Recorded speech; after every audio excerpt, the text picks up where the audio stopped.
everyone. All right, well, today's a red day recap. It's kind of a bummer. I'm gonna break it down in the recap. We'll go through it. One of the things that you'll notice is that I do a recap every day. So red day recaps, well, they happen. They happen a couple times a month at least, sometimes even a couple times a week. I had a red day on Tuesday and I'm red again today. We're definitely in a market that's a little bit colder right now. We're seeing some sporadic momentum. A stock like NYSE squeezes up 68%, but then it moves up so quickly on light volume, by the time it gets up high, it just kind of starts to get choppy. I think as a lot of traders are questioning whether or not it's gonna hold that level, because right now we haven't been seeing a lot of really strong sustained momentum. So, that's the market that we're in right now. It's a little choppy. If you can make money in a choppy market, it's gonna bode really well for when the market does pick back up. So the ultimate mark of success probably for a trader would be that during a choppy market, you keep your head above water. Now maybe that means a choppy market of 4 weeks, you're break even. You might make 15,000 and lose 15,000, but at least you're break even. You didn't dig yourself a huge hole. That's kind of where I'm at right now. It's a $15,000 red day for me. Puts me down about 10,000 on the week. I was up 5,000 on the week before today, so really don't have much to show there. But even after today, I'll be up about 80,000 or so on the month. We'll look at the metrics and see where it's at, but it's gonna be around 80,000. That's twice what I made last month. So even if I stop trading right now for the rest of the month, it's still a bigger green month than last month. So what I've decided to do going into next week is to reduce my share size again.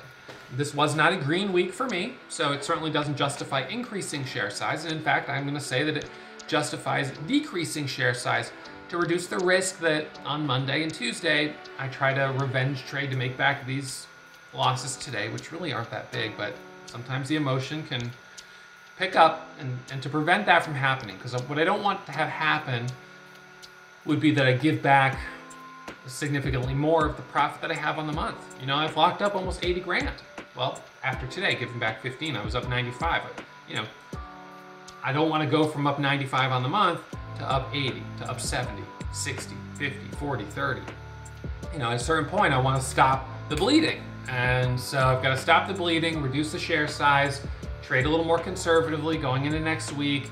Yeah, it's going to cap the upside gains, but more importantly, it reduces the downside. So got to reduce the downside, focus on the risk first, profit second, and maybe we'll see things start to open up, and then maybe that can justify bringing share size back up. But yeah, a little bit of a choppy end of the week, but as always, you guys see the red day recaps. Transparency is important. You see my broker statements on the website as well. You guys see the good, the bad, the neutral. Today's on the, I guess bad side because it's a red day, but it's certainly not the biggest red day I've ever had. It's not a day to, 3 days from now, I'm not even be thinking about today. I'm not even thinking at all about Tuesday.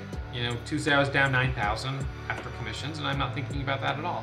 Yeah, I'm down a little bit more than that today, but these days, if a week from now I'm not going to think about it, then I'm not going to spend my time worrying about it right now. Now, I might take some action to prevent another day like this on Monday, like reducing share size, but I'm not going to dwell on the loss. That's not going to serve any purpose.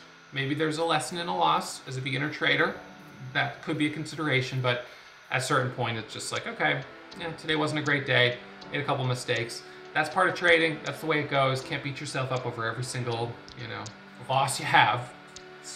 That would be, I can look at my metrics. I don't have them right in front of me, but with a accuracy of 65%, let's just say, and 10,000 trades, we're talking about 3,500 losses. So I'm not going to beat myself. I'd be beating myself up every single day. I probably already do that more than I need to. So, it is what it is. So I hope you guys enjoyed the recap. Thank you guys for tuning in. Hit that thumbs up if you haven't already. And as always, I'll see you first thing on Monday morning. And as a reminder, you probably know this, day trading is risky. Most beginner traders lose money. Even seasoned traders like myself during choppy markets can incur losses and struggle. Trading is hard. It's not something you're going to pick up overnight and make $1 million doing. That's never going to happen. I don't think it's ever happened to anyone. It's not going to happen to you. I would encourage you, with the mindset that most beginner traders like yourself will lose money, to trade in a simulator, to practice before you put real money on the line. My results are not typical. I've been fortunate in my success, and that's not the average experience for most traders. All right, so with that, I hope you guys enjoy the red day recap, and I will see you on Monday. See you later.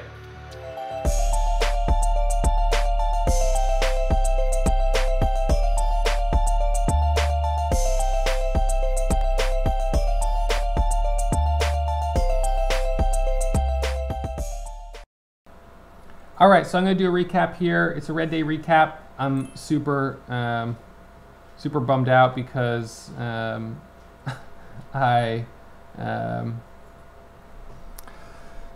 red, and like MOSY, look at this rip. This thing's up 68%, and I didn't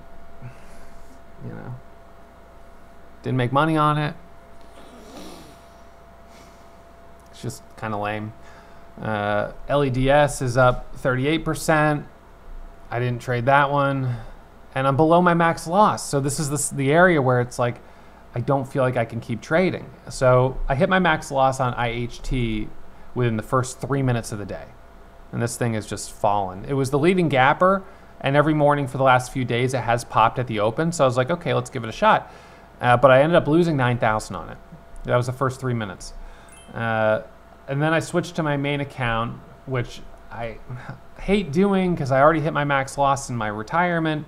But I switched to my main account, took a trade on MOSY, and lost 5 grand on it. How did I possibly lose on this stock, you ask? How could I possibly lose? I'll show you. I bought on this micro pullback right here, and I stopped out right down here, and then it rips right back above the VWAP and goes all the way back to the highs. Probably it would have been just like if I had bought right there for the micro pullback and the break of 5, and then false breakout, and you're down 20 cents. It is not impossible for a stock to go up and for you to somehow lose money on it, even though you're on the long side. So I'm down 15 grand today, and I'm looking at my P&L from January to March and noticing how I was averaging $33,000 a day. No, my results are not typical. This is me taking high levels of risk, but over $1 million of profit. Now we look at April through today, and I've got $162,000 of profit, and I'm averaging only $5,000 a day. That's kind of crazy. My daily average is like 90% lower, 80% lower, 85%. It's a lot lower. So what's going on? Market's cooled off. Market's gotten choppier. And yes, we've had stocks that have made these types of moves, but they've been hard to trade because they often pop up and then just sort of drop or start getting choppy. And if you don't jump in right away, you kind of miss the move. But jumping in right away is also really hard to trust because you don't know which one's actually going to work and which one's going to fail. So, I managed to lose money on this. I lost on IHT.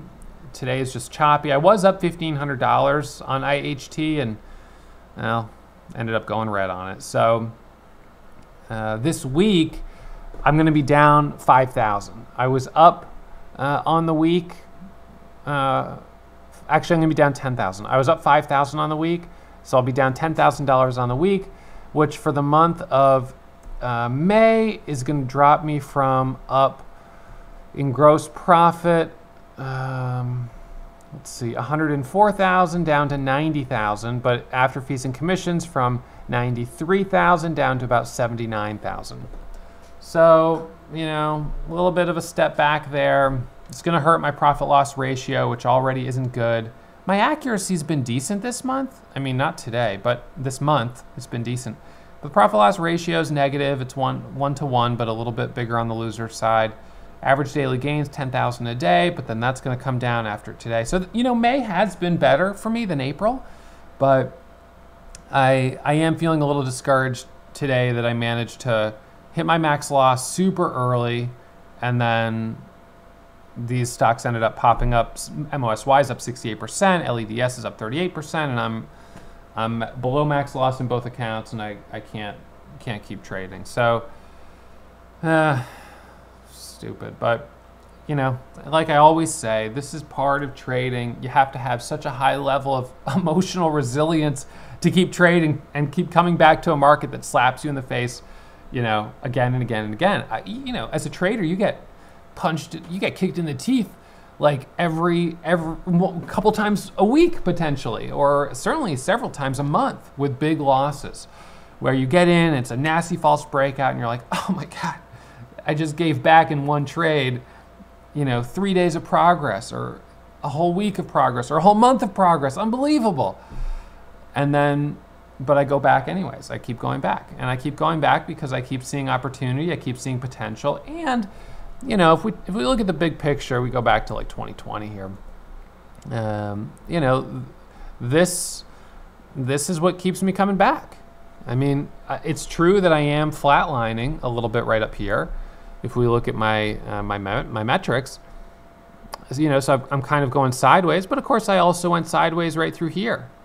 So these sideways periods usually lead to the next hot streak. This is the ebb and the flow. It's a cold streak and then a hot streak. What's good is that generally during my cold streaks, I don't lose a lot. I might go sideways. I might lose a little bit like I did here. That was a bigger loss right there. That was the biggest one I've ever had in my entire career. So that was big. But aside from that, usually, so that was, let's see, that'll be right here. That was that drawdown.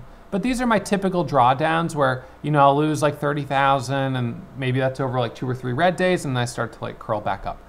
A day here I lost 100, there was 184, there was 339, this last one was 95, and then I was down 9,000, and today I'll be down 15. So, these are like little dips, but generally get myself back to all-time highs within a couple of days, a couple of weeks. Even this big one, I recovered quite quickly. So generally, this is what my equity curve looks like. It's up and then sideways, and then up and then sideways. So clearly, things kind of tapered off a little bit. Things just started to slow down. Once we got away from the GameStop momentum, things started to slow down a little bit. And so they've been kind of tapering, and I just am grinding on smaller numbers. I'm still making money, and I do still believe that there is money to be made in choppy markets. You just have to be very disciplined. You got to do those quick hit and run trades, get in, get out, not overstay your welcome. And unfortunately today I got stubborn. I got into IHT. I had taken a trade on it pre-market and made 1,500 bucks.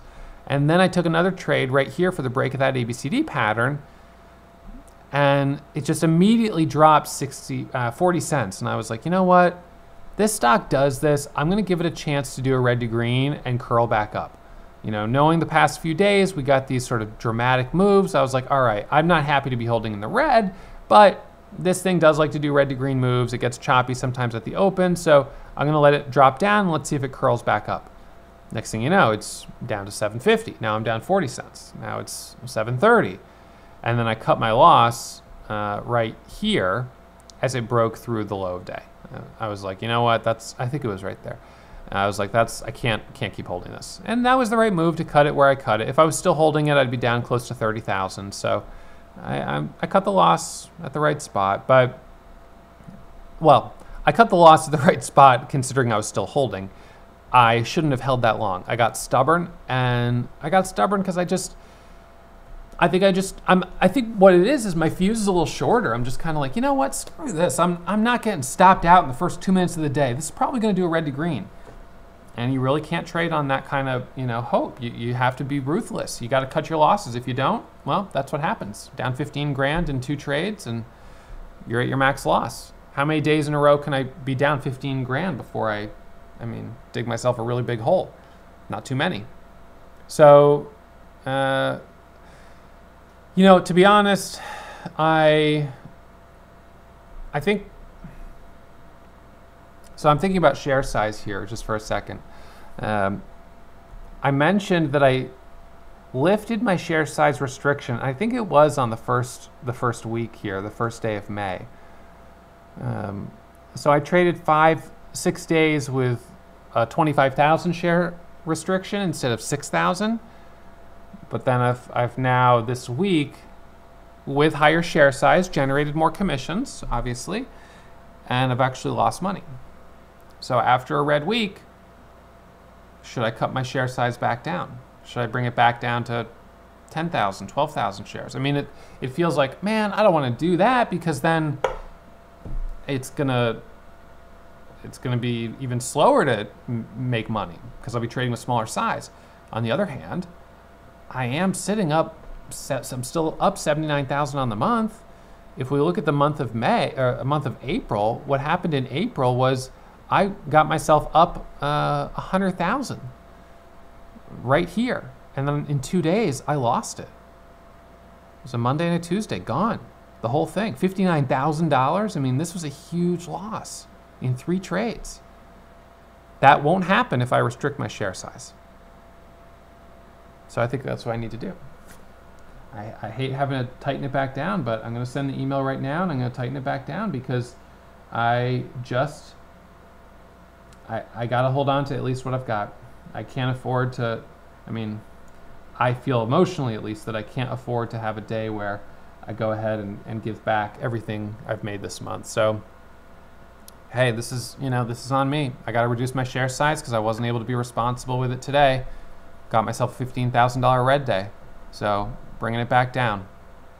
It is what it is. Maybe we see some nice momentum early next week, and with small share size, I'm a little annoyed that I'm not able to fully capitalize on it, but I'm sure that I could have some nice $4,000 or $5,000 green days with small share size if we see something moving. So I'm going to pull the share size back down a little bit going into next week. Not going to bring it all the way back down to 6, maybe to 9,000 shares. Maybe I'll do that, 9,000 shares. So I'll tighten it down a little bit, and I'll see if I can slowly dig my way out of this hole. So send an email, reduce share size, 9,000 share max size, my account.